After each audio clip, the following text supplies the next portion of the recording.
I always believed our love was real. I thought we were happy. Sure, we had our ups and downs, but every couple does, right? We had been together for years, built a life, shared memories. I thought she was my best friend, my partner in everything. Then one evening, everything changed. I was cleaning up the bedroom, putting away laundry, when I noticed something unusual. A small, leather-bound book tucked away in the back of her closet under a pile of clothes. It looked old, the edges slightly worn, like something that had been used for years but hidden away. I hesitated. I knew I shouldn't invade her privacy. It wasn't like me to snoop, but something about that journal called to me. A gut feeling I couldn't shake. I picked it up, feeling the weight of it in my hands. My fingers traced over the embossed initials on the cover, hers. I should have put it back. I should have respected her space. But a nagging thought whispered in my mind. What if there's something inside that I need to know? My hands trembled as I opened the book.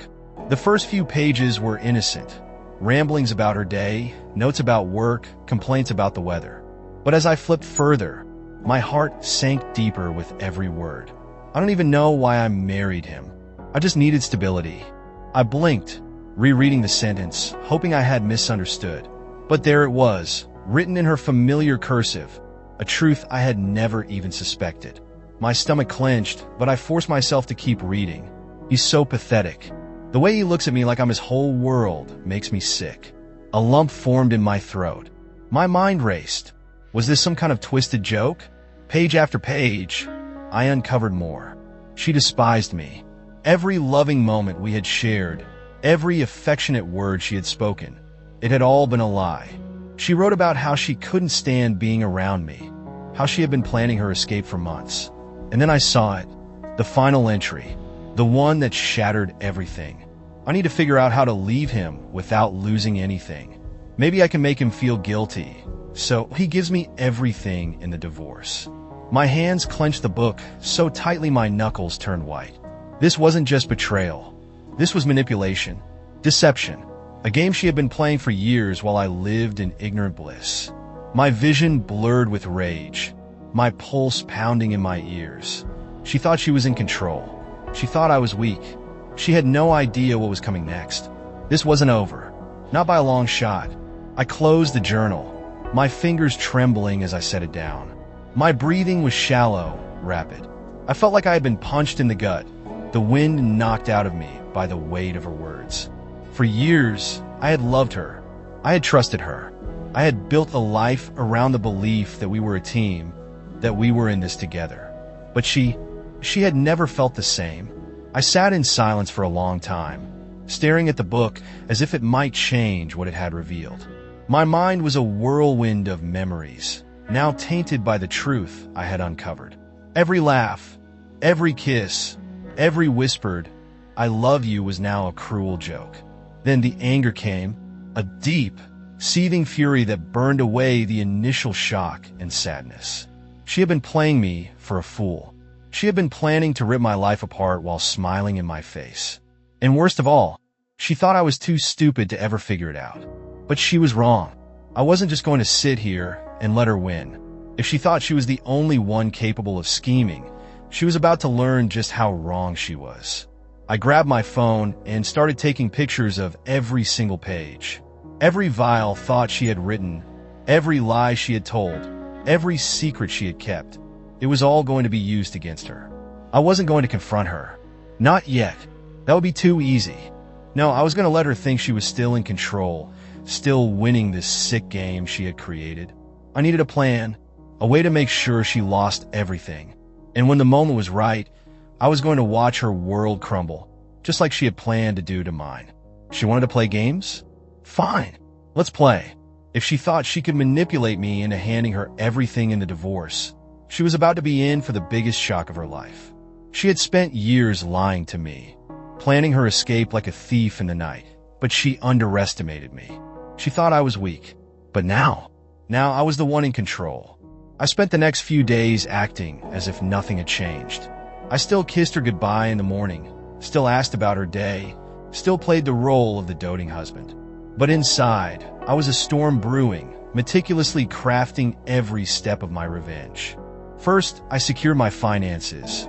I transferred money into accounts she didn't know about, consulted with a lawyer, and ensured that when I finally pulled the trigger, she would walk away with nothing. Every asset, every dollar, every piece of security she thought she had locked and gone. Next, I gathered more evidence. I dug through her emails, her text messages, even the shared cloud drive where she stored private documents. The deeper I looked, the more I found. Messages to friends mocking me, exchanges with a lover I hadn't even suspected, carefully crafted messages to her lawyer about how she planned to milk me dry. I recorded everything. Then came the final step, the grand reveal.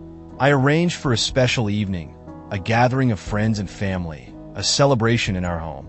She had no idea what was coming. The invitations were sent. The trap was set.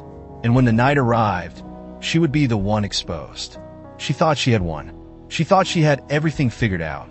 But she had no idea just how far I was willing to go to watch her world burn. The night had arrived. The house was filled with friends, family, and even some of her closest confidants. She had no idea what was coming.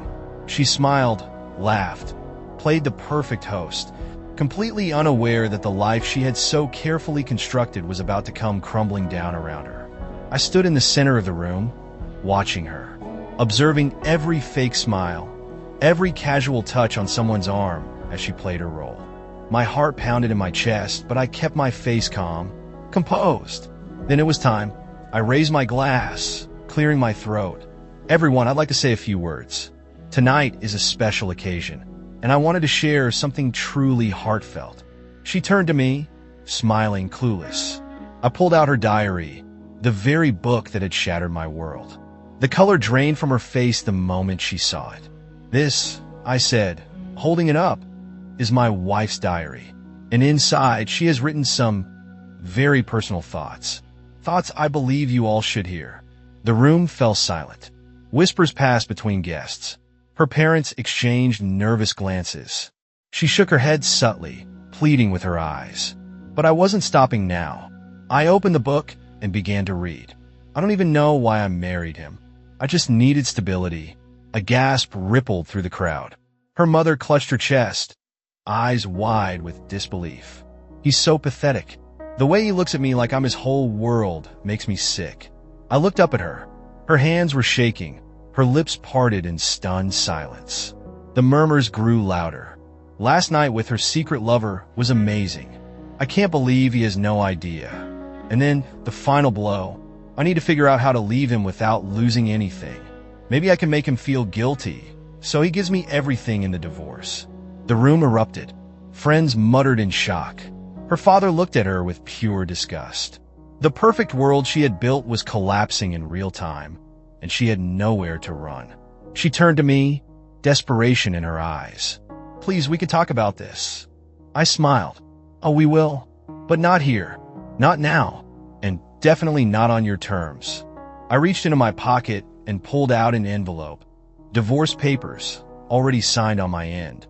I dropped them at her feet, then turned to our guests. I think that concludes tonight's entertainment. Thank you all for coming. And with that, I walked away, leaving her standing in the wreckage of her own making. As I walked out of that house, I felt something I hadn't in a long time. Freedom.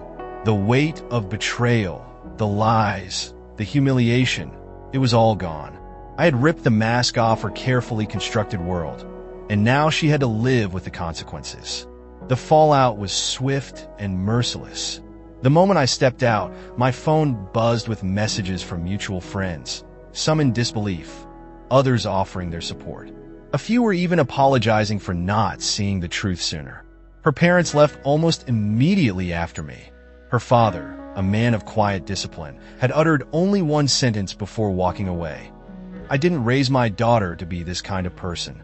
That alone stung her more than anything I had read from her diary. Lisa, her best friend, was in tears. How could you? She had shouted at my wife, shaking with anger. You lied to all of us. You used him, and you think you deserve to walk away clean? Even her so-called secret lover, the one she had written about so fondly, had nothing to say. When I glanced back as I left, he stood near the doorway, frozen, as if realizing that he was just another pawn in her manipulative game. The next morning, The aftermath hit even harder. She tried calling me, leaving voicemails filled with apologies, begging to meet and fix this. I ignored every single one. Then the emails started, long, desperate messages about how she was confused and didn't mean any of it. But the words in her diary weren't written in the heat of the moment. They were calculated, thought out, honest, and now she had to live with them. I made sure to finalize the divorce proceedings quickly. Every financial loophole she thought she could exploit had been closed before she even knew it. My lawyer, who had seen cases like this before, smirked as we went over the papers. "She won't get a dime more than what the law requires," he assured me. And that was fine by me. As for me, I was already planning my next move. A new city, a new start, a life free of deception and misery. There was nothing left for me in that house. Nothing left for me in her lies. Before I left, I had one final parting gift. I sent copies of her diary pages to the people she had lied to the most.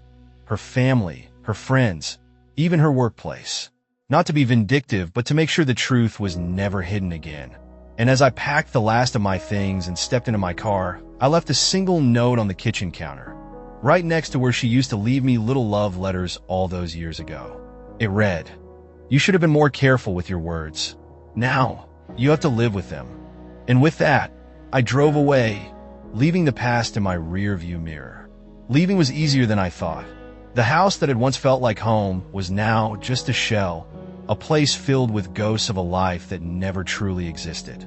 As I drove away, I felt lighter, as if shedding the weight of years of deception. The sun was setting in my rear-view mirror, casting a golden glow over the road ahead, a fitting symbol of my new beginning. The first few days were surreal.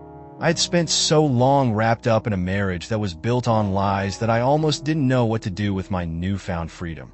But that uncertainty was nothing compared to the peace that settled over me. No more wondering, no more waiting for the other shoe to drop. Just silence, clarity, and the ability to start over.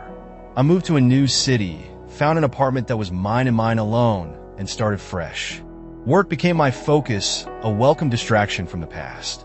I hit the gym more, rediscovered old hobbies, and even took a spontaneous weekend trip just because I could. For the first time in years, I was living for myself. As for her, I didn't care. Her calls had stopped after a few weeks, likely when she realized there was nothing left to salvage. Word got around that she had moved back in with her parents, a shadow of the woman she once was. The friends who had once admired her charm and wit now saw her for what she really was. Her reputation was shattered, her carefully crafted image in ruins. One evening, as I sat on my balcony with a drink in hand, my phone buzzed with a message from an unknown number. "I'm Soda. I miss you. Can we talk?" I stared at the screen for a long moment before deleting the message. No response.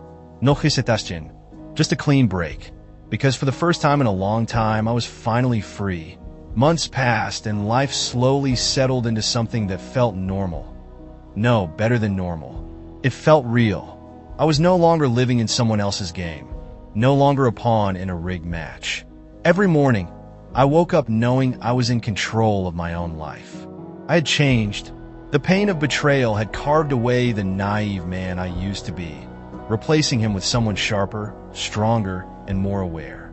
I no longer ignored red flags, no longer made excuses for people who didn't deserve them.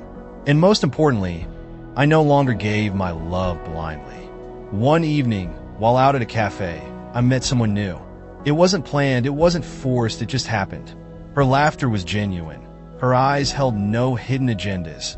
And when she spoke, it was with honesty, not manipulation. For the first time in a long time, I felt something stir inside me, hope. As we walked along the street that night, she turned to me and asked, "Why do you seem so different? Like you've been through something that changed you." I thought for a moment before smiling. Because I have. And for the first time, I didn't feel anger or bitterness when I thought about the past. I just felt free. I had read her diary. I had seen the truth. And in the end, I had won. Not through revenge, not through destruction, but by walking away stronger and wiser into a life that was finally my own.